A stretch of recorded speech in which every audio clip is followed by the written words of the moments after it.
Information-fueled, opinion-driven. Matter of fact, I have been permitted to choose my own words and discuss my own ideas. This is the Chris Hand Show. Super Talk 99.7. 11:05 on Super Talk 99.7 WTN. My name is Chris Hand. Very excited to speak with our next guest. You may know the website, TennesseeConservativeNews.com. Brandon Lewis runs that website. Super smart guy. Joining the Chris Hand Show now. What's up, Brandon? You're very kind. I appreciate the introduction. Yeah, man. I mean it. I love it when you come on. You're always welcome. There's a story that I've been wanting to talk about, and you're the guy to talk about it.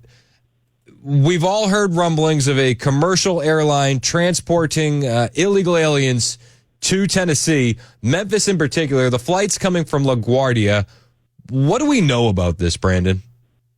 Well, what we know is this has been going on for years by bus and plane. We had reports as early as 2020. Republicans have refused to do anything about it.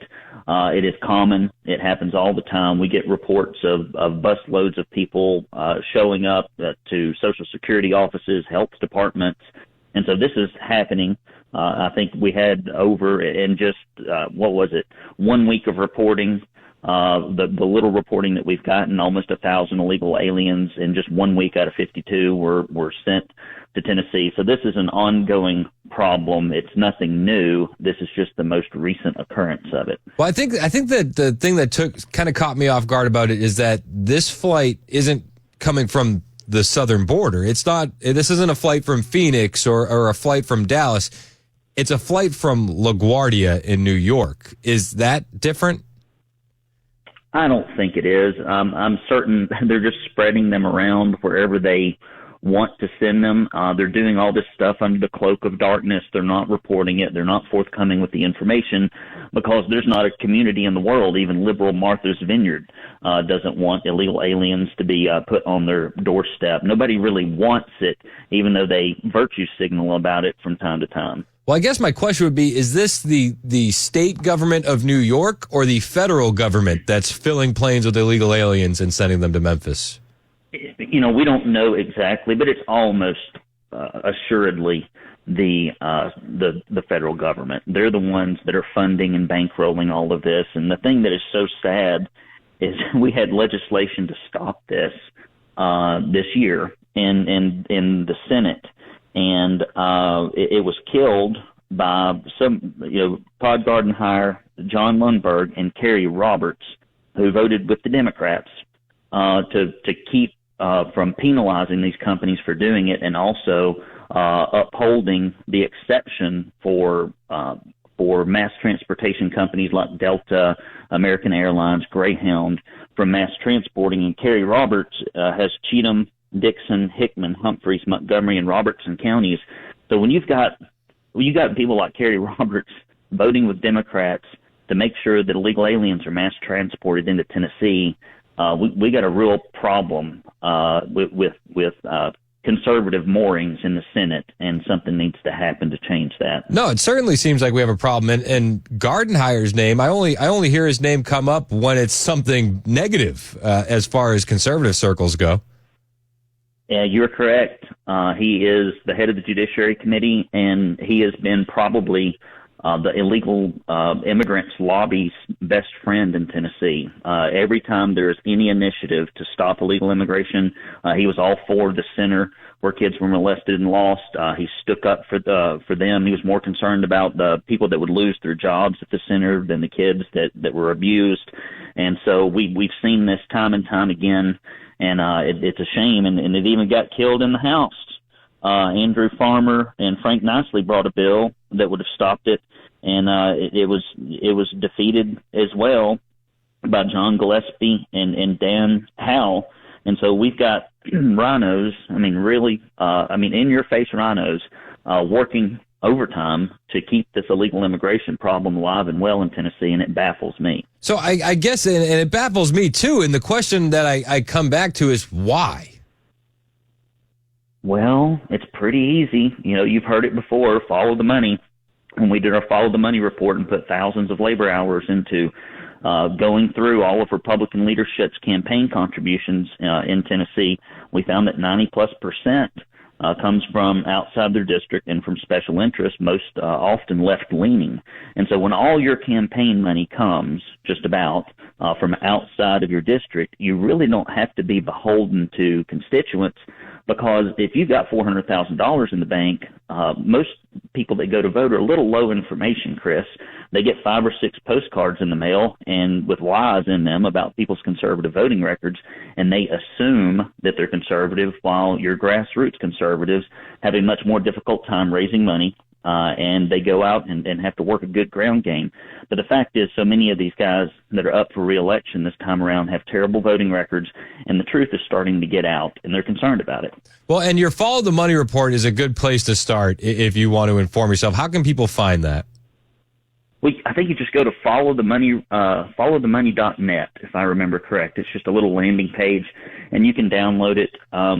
So often, I have political instincts because I wrote a book called How to Raise Money for Political Office. That's what I used to do before I got out of politics.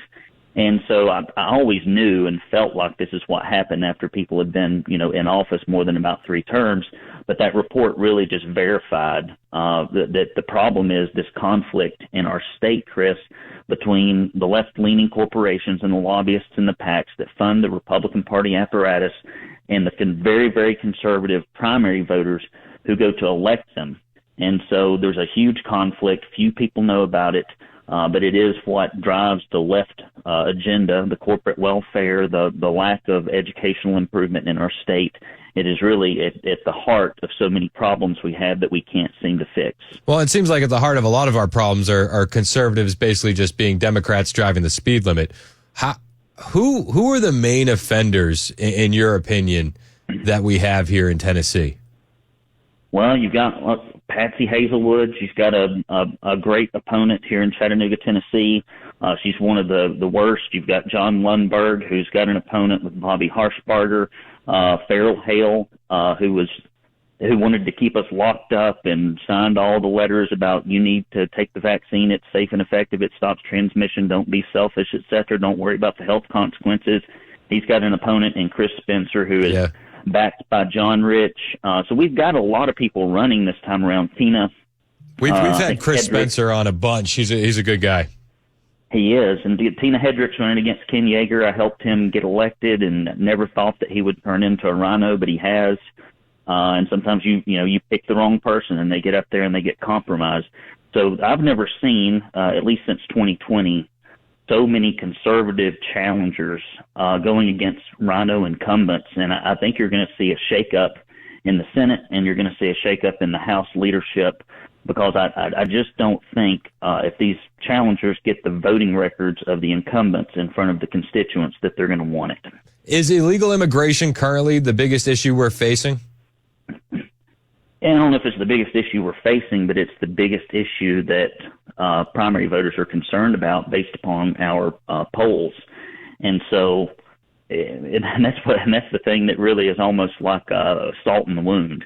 Here's the number one issue that we could easily address by doing 4 things, and that's banning the mass transportation and enforcing it, cutting off the benefits that taxpayers pay for, cutting off the taxpayer-funded education, which costs $600 million a year, and then cutting off employment. We should have universal E-Verify. If you're going to come here and try to take a job from a Tennessean, especially our blue-collar workers, you ought to have to go through some sort of process. I think it's unethical. The corporations are driving it, and the Republicans are allowing it.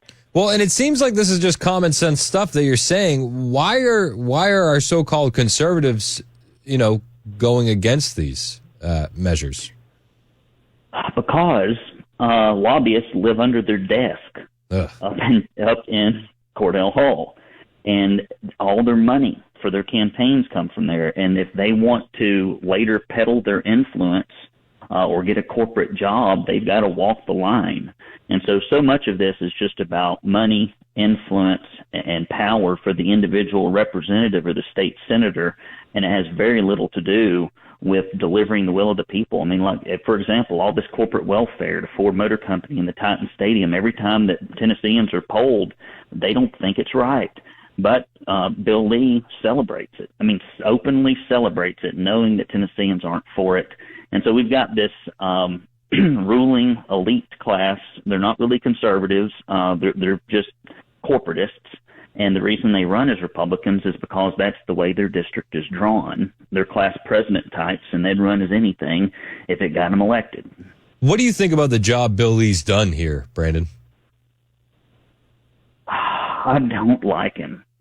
When you shut down churches and schools and tell Christians they're selfish for wanting to worship in person, when you tell people that masks work and the vaccines stop transmission and that social distancing works, and you turn out to be wrong on all those issues, and so many Tennesseans get hurt, and you put more small businesses out of business than any governor in Tennessee history, I just don't see that as being effective. And if you look at the largest line item in Tennessee, education, we've seen no improvement, but in fact regression, and that's the largest line item in the budget. So when you're managing a business or an entity and the performance metrics are awful, and not only do you not improve things, you harm people through your inappropriate decision making and not being able to see the truth.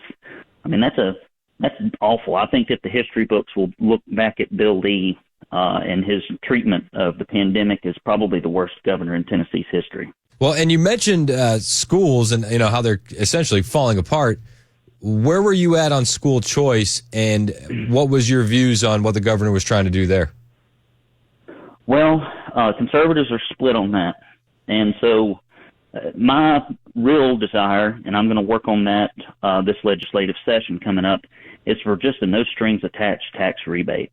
I think if you have school-age children and you do not utilize the government education system, and many parents don't want to, we're homeschooling our children. Before that, they went to a little private Christian school, very affordable, great education, fantastic academics, small class sizes. This can all be done in the private sector. The government is not good at doing anything complicated that requires high degrees of customer service. They just aren't. And that's what I'd like to see. But what I don't want to see is the government getting their hands into the last educational institutions in Tennessee that actually do a good job and ruining them as they have ruined public education.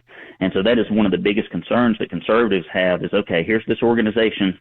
They'll give you money the first year, and then the second year there's a few strings, and the third year there's a few more, and then before you know it, these good private and Christian schools get corrupted by the money.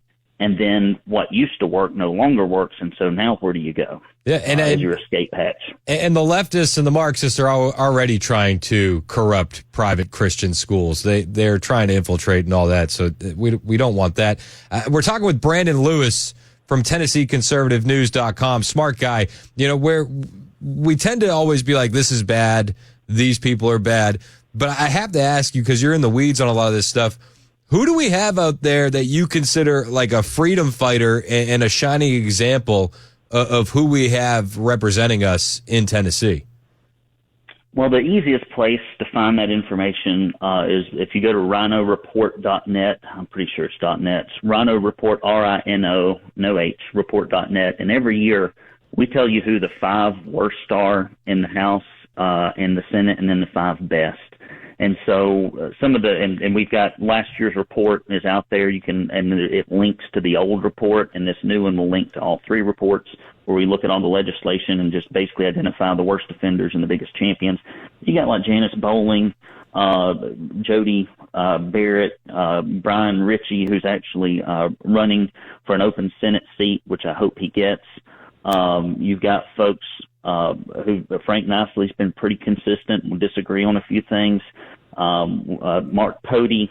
We've got Gino Bulso. Of course, I always tell them if you're being attacked by the Tennessee Holler, you're doing a good job. Fair enough. And so we've got a bunch of them. Not a bunch. I'd say we probably got 15 to 20% of people up there that are really conservative, that are fighting for conservative values. But here's the issue, Mr. Hand. When you decide that you want to stop illegal immigration, it immediately puts you in opposition with Republican leadership. Cameron Sexton and Randy McNally have done nothing significant to prevent illegal immigration, nor has Bill Lee. They've all made it worse. And as soon as you start making noise about illegal immigration, like Bruce Griffey did before he left the legislature, they relegate you to political obscurity, strip you of your committees, and your bills will be killed. For example, it's just like the same situation We had a piece of legislation that would have banned gay pride flags in Tennessee, and Randy McNally voted against it with the Democrats, and then almost every Republican senator, with a few that were out of town, just were in the room and didn't vote, or took a walk and didn't vote. And so when you have people in the Senate who won't even defend the innocence of children in Tennessee schools, you know the corruption runs deep.